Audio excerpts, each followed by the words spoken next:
There is a pediatrician in Augusta, Georgia named Dr. Elizabeth Becton, and if you know her and she seems a little put out tonight, she's got damn good reason. You know that old joke, some clown has gotten hold of your name and is sending out crazy letters or emails? Poor Dr. Becton. Our number one story, tonight's WTF moment, there is another Elizabeth Becton, known to her friends as Elizabeth, and she is gradually becoming internationally known, not in a good way.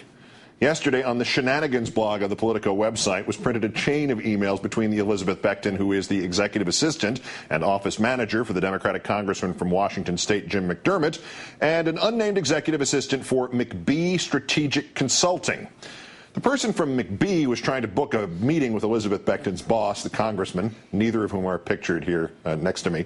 The first request was addressed to Elizabeth, and it went unanswered. The second request, 5 days later, was addressed to Liz, and it unleashed a torrent of outrage that we will review in its entirety presently. We took a few liberties here. We're not sure of the gender of the McBee person, so we just used a guy, and Ms. Becton's fill-in, who is shown here, is actually another guy who works here in a wig. And we won't be seeing him for several weeks, I think, after this thing plays. In any event, what we did not fake was the content of these emails. I'll also note that the congressman's office says Ms. Becton has apologized to her correspondent, both publicly and in person. So, caveats out of the way, behold. And just a suggestion, don't call her Liz.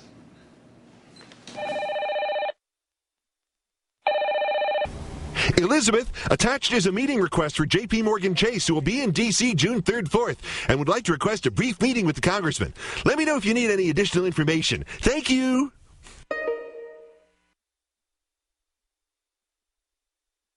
Hi, Liz.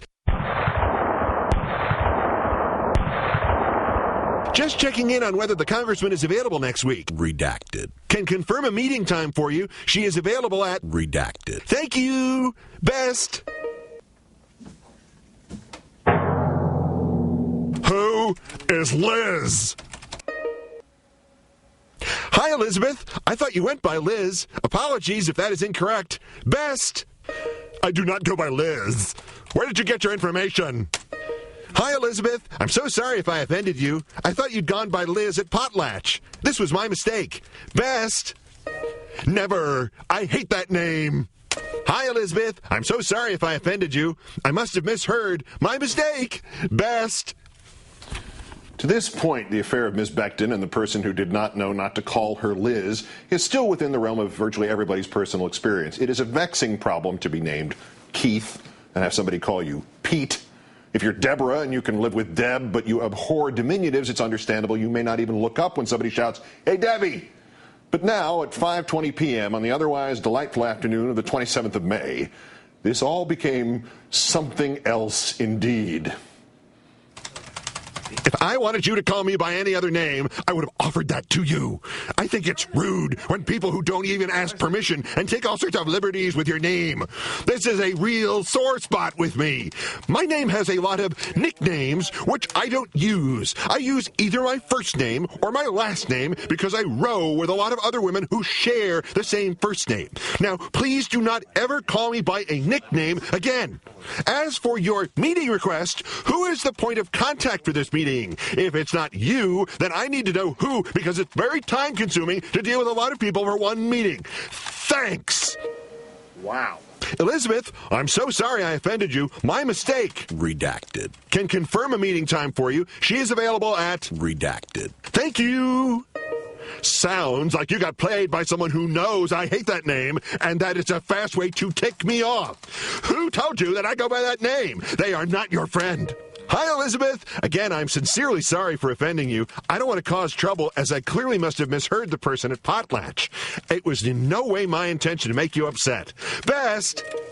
I really want to know who told you to call me that. Hi, Elizabeth. Again, I am sincerely sorry for offending you. I don't recall who I overheard. It was in no way my intention to make you upset. Best. Let me put it this way. They don't know me, and perhaps they were pretending to know me better than they do, and pretended that I go by Liz.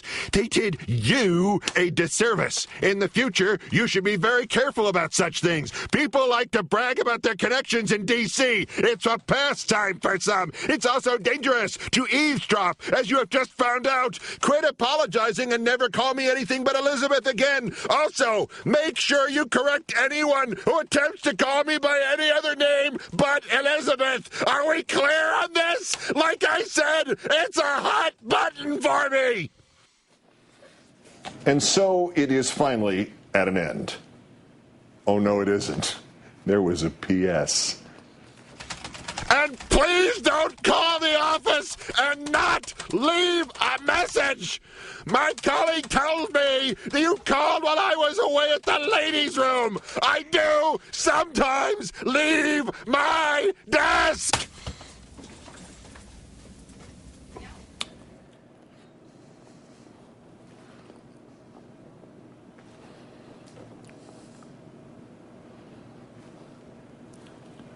Hi, is Liz there?